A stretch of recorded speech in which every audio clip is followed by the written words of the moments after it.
Khed ITI बरोबर भारत कोर्सचं अतिशय वेगळं आणि भावनिक नातं आहे असं म्हणायला हरकत नाही। आपण जास्तीत जास्त आधुनिक अशा गोष्टी इथे निश्चितपणे शिकता याव्यात आपल्याला, अशी आम्हा सगळ्यांची इच्छा आहे। टर्नरची बॅच आहे सर, तिथं मुलं आहेत। मशिनिस्टची बॅच आहे खेडला, आपल्याकडं ग्राइंडरची बॅच आहे, फिटरची बॅच आहे, टीडीएमची बॅच आहे। म्हणजे जवळजवळ 400-500 मुलं आहेत। मग त्या 2 मशीनवरती तेवढं शक्य होणार नाही, कारण प्रॅक्टिकल बेस हा आपल्याकडे ITIचा आहे। तर तुम्ही इथं पाहत असाल तर इकडे कंट्रोल पॅनल आहे। आता हा फानुकचा आहे, तुम्हाला वाटलं इथं सिमेंटचा घ्यायचा, सिमेंटचा घ्या, इकडे मेटल कटिंग आहे।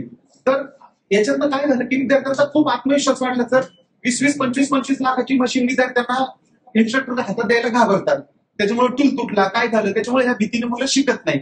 आपल्या इथं असा दावा आहे की सर हा आपण ज्याचा जर उपयोग केला तर 80% त्याची जी काय स्किल कॉम्पिटन्सी आहे ती फक्त 2 वर्षात नाही तर 2 महिन्यात आपण काढून देऊ।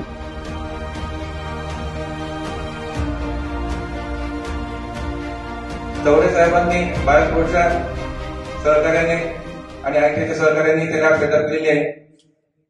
त्या लॅबमध्ये तुम्हाला कॉम्प्युटरच्या सहाय्याने CNC मशीन कशी ऑपरेट करायची ते तुम्हाला शिकवलं जाईल।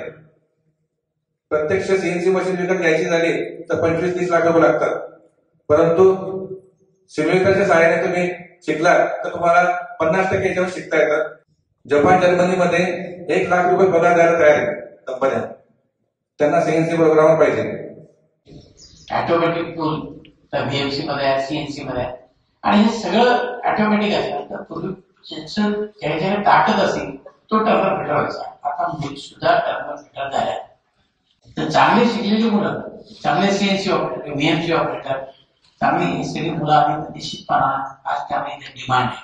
अगदी बिनधास्तपणे तुम्ही मशीनशी खेळू शकता, तुमचं प्रोग्रामिंगचं स्किल वाढवू शकता आणि येणारा काळ फक्त मी टर्नर मशीन म्हणून आपल्याला नाही करायचंय। आताच हे जे काही सिम्युलेशन सेंटर आहे त्याच्यातनं उद्याचे तुम्ही प्रोग्रामर घडला पाहिजेत आणि ह्या प्रोग्रामरला या इंडस्ट्रीमध्ये अक्षरशः 1.5 लाखापर्यंत पगार मिळतो। Learning related operation, machinist related operation, billing related operation, हे सर्व ऑपरेशन या कॉम्प्युटरवर सिम्युलेटरद्वारे तुम्हाला शिकवण्यात येणार आहे आणि तुम्ही परफेक्ट झाल्यानंतर मग तुम्हाला मशीनवर डायरेक्ट त्याची प्रॅक्टिस होणार आहे। त्या संधी ग्रॅब कराव्या आणि आपलं कुटुंब, आपलं गाव, आपला समाज याच्यासाठी आपण वाढीसाठी प्रयत्न करावे, असं इथं चिंतून माझे 2 शब्द संपवतो। जय हिंद, जय महाराष्ट्र।